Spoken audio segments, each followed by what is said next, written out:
నువ్వు మౌనంగా పని చేసుకుంటూ వెళ్ళు. విజయం నీ గురించి గర్జించి చెప్తుంది. మరణం వచ్చేదాకా సమాధానం దొరకని ఒకే ఒక్క ప్రశ్న, ఎవరిని నమ్మాలి అని.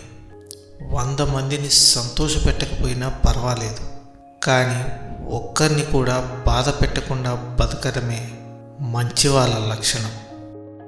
ఓడిపోవటం అంటే కోల్పోవటం కాదు, నీకు తెలియని దానిని వెతుక్కోవడం. ఓడిపోయానని బాధపడక మళ్ళీ ప్రయత్నించు, విజయం తప్పక వరిస్తుంది.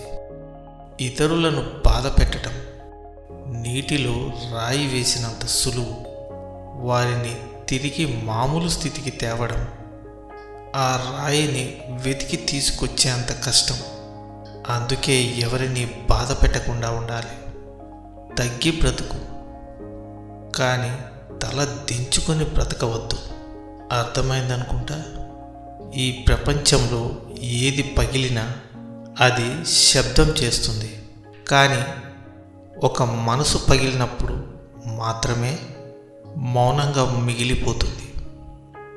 అత్యంత కఠినమైన జీవిత సత్యం ఏంటంటే, ఎవరి మనసు మంచిగా ఉంటుందో వారి తలరాత చెడుగా ఉంటుంది. గెలుస్తా అనే నమ్మకాన్ని మోసుకుంటూ వెళ్ళే వారికి దూరం ఎంతైనా కానీ అంతగా భారం అనిపించదు. పరిగెత్తుదాం అనుకున్న ప్రతిసారి ఏదో ఒకటి నిన్ను వెనక్కి లాగుతుంది అంటే అది మరో రూపంలో ఉన్న నీ బలహీనతే అయి ఉంటుంది. నీ బలహీనతలను మరోసారి పరిశీలించుకో. జీవితం ఒక యుద్ధ భూమి, పోరాడితేనే గెలిచే అవకాశం ఉంటుంది. ఊరికే నిల్చుంటే ఓటమి తప్పదు.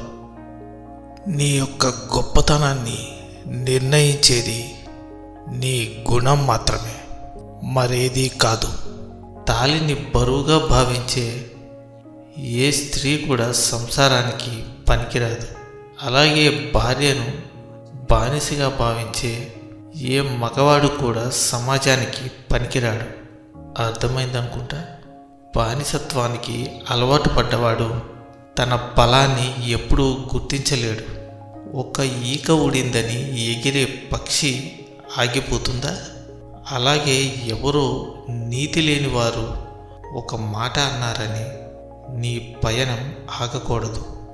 తుమ్మ చెట్టు ఎంత ఎదిగినా కూడా మనం తులసి చెట్టునే పూజిస్తాం. అలాగే చెడ్డవాడు ఎంత గొప్పవాడైనా కూడా గొప్ప మనసున్న వారినే గౌరవిస్తాం. మనం చేసిన మంచిని మరుక్షణమే మర్చిపోవాలి.